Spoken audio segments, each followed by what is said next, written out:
Airtel sasa Kitonga. Tumia wifi aina ya pocket wifi. Hii ni ndogo kabisa, unapata kwa shilingi 50,000 ya Kitanzania. Utapata na GB 20 za bure kabisa. Lakini pia Airtel ina wifi router kubwa kwa ajili ya maofisini na majumbani. Hii inapatikana kwa shilingi 110,000 tu. Utapata na kifurushi cha mwezi mzima unlimited, yani bila kikomo, na baadaye utajiunga shilingi 70,000 kila mwezi. Lakini pia Airtel haijakuacha hivi hivi. Kuna ofa nyingine ya router wifi. Hii ni kwa shilingi 110,000 za Kitanzania. Yenyewe pia utapata bando la mwezi mzima unlimited, lakini baadaye utajiunga kwa shilingi 70,000 kwa mwezi, na hii inabebeka. Lakini pia Airtel imekuletea simu za mkopo aina ya Samsung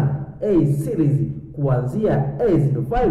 Karibu Airtel tukuhudumie. Naam, karibu mtazamaji wa Simamia TV. Mimi ni Mwafrika na tunakumbuka leo siku ya tarehe 6 mwezi Mei mwaka 2025 kwa ni siku ya mahakamani pale kwenda kusikiliza kesi zinazomkabili mwenyekiti wa Chama cha Demokrasia na Maendeleo Chadema Mheshimiwa Tundu Lissu, ambapo Lissu rasmi kufikishwa mahakamani Mei 19 mwaka 2025, ambapo ndipo atapelekwa mahakamani tena mwezi huu wa 5. Mahakama ya Hakimu Mkazi Kisutu jijini Dar es Salaam leo tarehe 6 2025 imeahirisha kesi ya uhaini inayomkabili mwenyekiti wa Chama cha Demokrasia na Maendeleo Chadema Tundu Lissu hadi tarehe 19 mwezi wa 5 mwaka huu, ambapo mtuhumiwa atafikishwa mahakamani, tofauti na ilivyokuwa hapo awali ambapo kesi hiyo ilikuwa ikisikilizwa kwa njia ya mtandao, ambapo Lissu alikuwa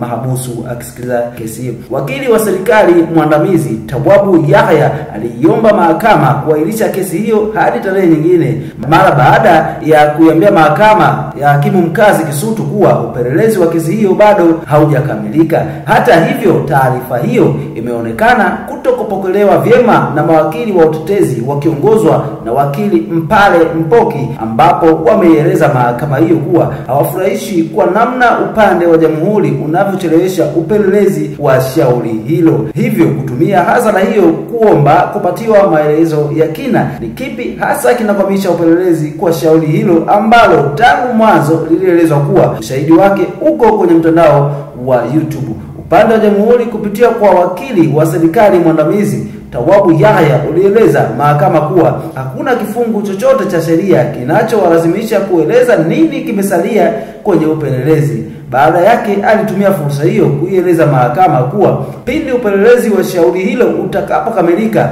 wataweka taarifa zake kwenye mfumo, yani mtandao sambamba na kuwapatia mawakili wa utetezi. Hoja kubwa iliyowasilishwa na mawakili wa utetezi mahakamani hapo leo mbele ya Hakimu Mkazi mwandamizi Geoffrey Mhini ni kuhusiana na shauri hilo ni kwamba upelelezi ukamilike kwa wakati ili shauri hilo likasikilizwe mahakama kuu kama inavyotakiwa, kwani kucheleweshwa kufanya hivyo ni kutomtendea haki mteja huyo. Mtazamaji wa Simamia TV, endelea kutufuatilia. Simamia tukupe